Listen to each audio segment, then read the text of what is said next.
Mobile চোরদের মাথায় হাত, কারণ চুরি হওয়া মোবাইল খুঁজে পাওয়ার সহজ একটা সেটিংস যুক্ত করে দিয়েছে গুগলে। এই সেটিংসটা আমি মনে করি প্রত্যেকটা মোবাইলে অন করা উচিত, হারিয়ে গেলেই সহজে খুঁজে পাবেন। সেটিংসটা করার জন্য ফোন থেকে সেটিংসে চলে আসবেন, নিচে আসতে হবে, এখানে লেখা থাকবে গুগল সার্ভিস, এই অপশনটার উপর টাচ করে দিবেন। এইখানে লেখা আছে ফাইন্ড মাই ডিভাইস, এই অপশনটাতে চলে আসবেন।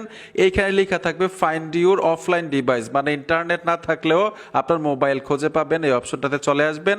এখান থেকে দ্বিতীয় যে অপশনটা আছে টিকমার্ক দিয়ে রাখবেন।